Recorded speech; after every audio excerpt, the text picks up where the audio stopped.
Welcome back mga brothers on the wheel sa ating motorcycle review. Today's episode, pag-uusapan natin ngayon ang bagong scooter na labas ng Hero Motor from India. Ito nga yung Zoom 110. Alam niyo naman mga brothers, sa mundo ng mga scooter na low displacement, kailangan maaangas ang specs and features at palagay ko, pasok ito sa panlasa nyo itong si Zoom 110. Kaya mga brothers, let's go sa go! Get ready. Drop the beat. Shh, let me tell you a secret.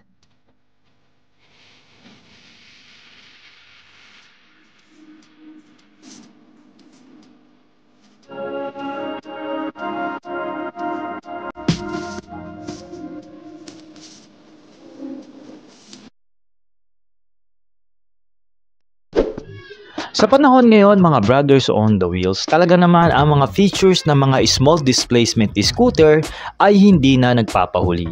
Katulad nga nitong Zoom 110. Meron itong mga brad na phone connectivity pagdating sa kanyang application. Meron din itong USB charging port para makapag-charge ka ng iyong mga gadget, especially ang iyong cellphone. Matindi rin dito mga brad, meron din itong cornering light na ibig sabihin pagka kumukurbada ka o pumapasok ka sa corner, meron itong ilaw dyan sa harapan para mag-guide sa'yo kung sakaling meron ka madadaan ng langis, bato, lubak during ng iyong cornering scenario.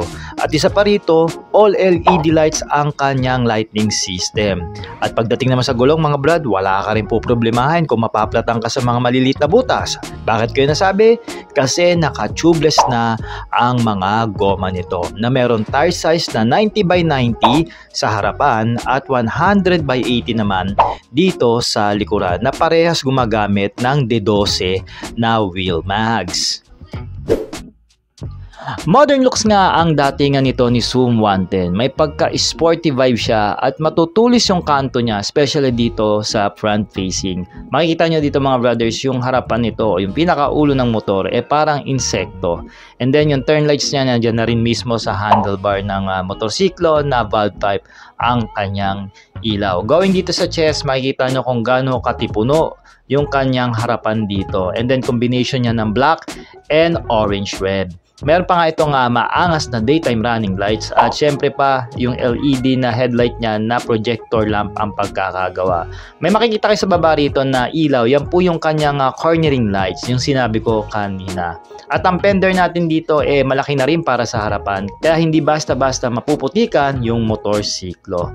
Naka front telescopic fork ang suspension dito sa harapan at syempre naka disc brake na rin ang preno nito dito sa harapang gulong. In handlebar mga brothers on the wheels, makikita natin dyan yung kanyang friendly user na digital meter na negative style. So meron nga itong clock, nandyan yung kanyang speed meter, odometer, fuel meter at mga basic indicators katulad ng left and right, high beam, and also yung kanyang engine check. And then pagdating dito sa mga switches, meron siyang electronic starting dito sa kanan.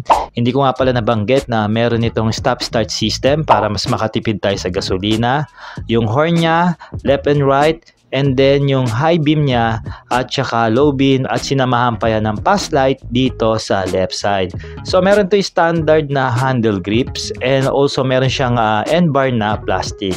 Standard lang din ang kanyang brake lever at wala namang espesyal. Pagdating dito sa baba mga brothers, makikita nyo na iba rin yung off-roads na ginawa rito ng Hero Motor kasi nasa bandang baba pa yung bulsa ng scooter. Left and right po yan. Tapos nandyan na rin yung USB charging port at saka yung standard ignition ng motorsiklo pagdating sa susian. Malapad yung kanyang gulay board, so wala kayong poproblemahin dito kung sakaling meron kayong mga dalahin o mga bit-bitin during ng ride.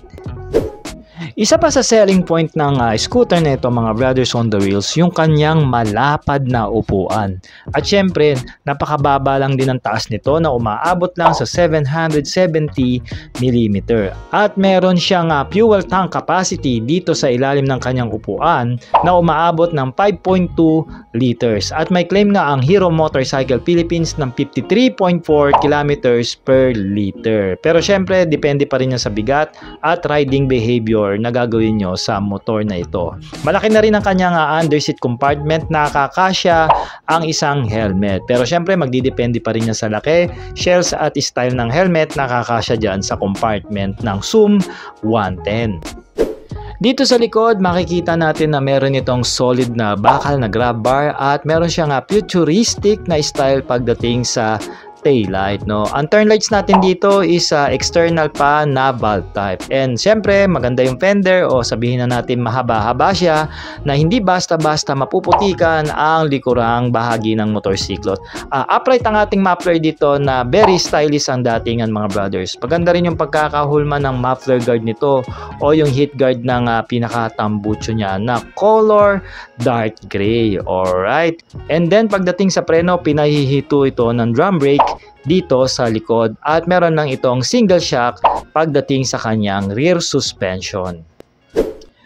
Okay mga brothers on the wheels, pag-usapan na natin ang makina nitong Zoom 110. So meron nga itong saradong displacement na 110.9cc pagdating sa kanyang cylinder.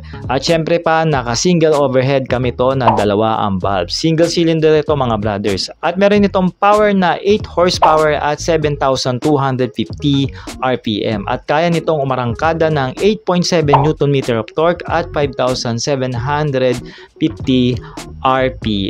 Naka-air-cool dito mga brothers dahil mababa lang ang kanyang compression ratio na pumapalo lang ng 10.1:1 habang meron mang boring stroke ang makina ng 50 by 56.5 mm.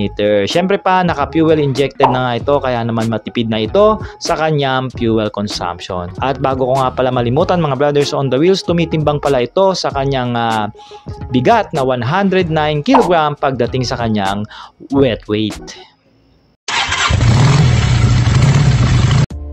So mga brothers, ngayong taong 2024, may presyo ito na 69,900 pesos o sabihin na nating 70,000 pesos. And then pagdating sa terms, inquire nyo na lang po sa mga branches ng Hero Motors o sa mga dealer na hawak nila. So mag-comment naman kayo mga brothers ng yes kung nagustuhan nyo po itong bagong compact scooter ng Hero Motorcycle Philippines from India. Yan nga ang Zoom 110. At ano-ano pa ba ang mga motorsiklo na gusto nyo pa-review sa atin? Comment nyo na rin ang suggestion dyan sa comment section.